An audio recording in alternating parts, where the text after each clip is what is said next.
This is the Grandparents StoryLab, a podcast where kids interview inspiring elders. My name is Margaretta Bobo Goines. My father was born in Mississippi, and we always like to say that it was the Bobo people of West Africa, whose artwork is in the Metropolitan Museum of Art. Those are our ancestors. I grew up in Wisconsin, and I was always a tomboy, and I always loved sports. I climbed trees, especially trees that had fruit. I loved apple trees, cherry trees. As a matter of fact, I got in trouble in school one day because I was late to school climbing a cherry tree. I was just having a ball eating those cherries. And I was in the swimming pool since I was in the kindergarten. No one ever took me. I went by myself. I was playing underneath the table just like that when my mother bought a Singer sewing machine. And when you buy a sewing machine, they give you free sewing lessons. So she was learning how to sew by making a swimming suit for me. Little did I know that 1 block away from my house, a swimming pool was being built. And I went every single day. My brothers were the lifeguards, and I loved to be underneath the water. And my hair was a little curly. My mother liked to press my hair, straighten it out, and I would go straight to the water. So she thought there was something wrong with me, but she got the message and stopped trying to keep my hair straight. How did you learn to swim? Well, actually, most of the things I did, I taught myself. I didn't have swimming lessons except for 2 weeks in a swimming pool in the summer. They taught us to do what is called a doggy paddle, and then we would doggy paddle to the ladder. We would jump off the diving board and doggy paddle. And I got to the ladder, and it was covered with people hanging out. So I was about to drown. They hadn't taught us how to tread water or how to do anything.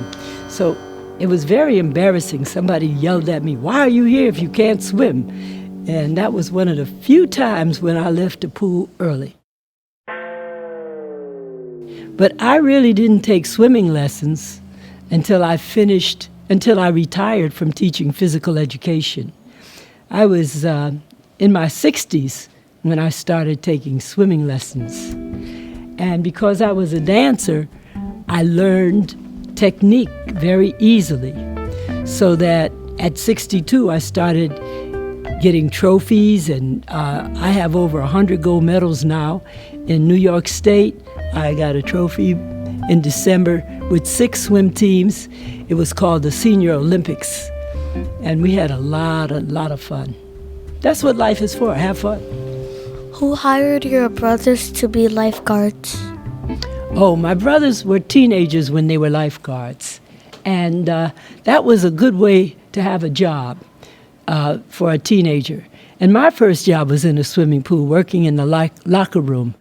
In college, I majored in phys ed, and the teacher never taught us anything in the swimming pool. She said, "Bobo, can you swim?" And I said, "Sure." She said, "Can you tread water?" I said, "Sure." She never showed me and never asked me to show her. So that just goes to show you that. But I was determined that I wanted to learn. 72 years old, I became a lifeguard. One day when a little girl saw me dive off a block over at the Hansborough pool, she said, "Would you teach me to do that?" And I said, "Sure." But that taught me that I had to go and be sure that I knew how to teach her.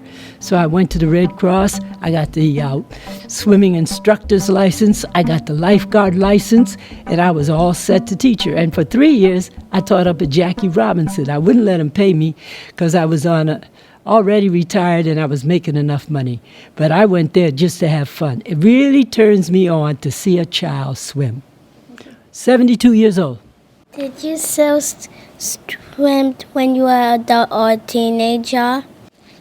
Oh, when I was a teenager, I wasn't swimming then.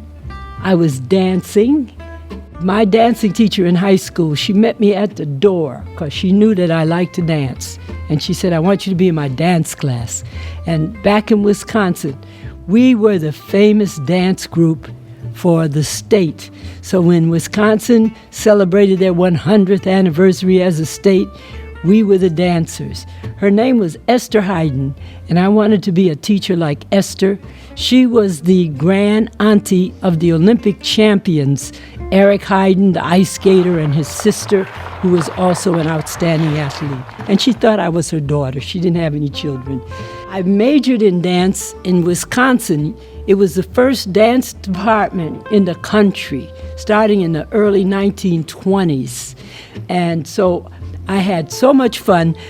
The teachers didn't know that I was dancing in storefront windows to make money, that I was also dancing in the JC Ball, that to make a little money on the side, I danced for people's master's theses, and I had a weekly television show where I danced.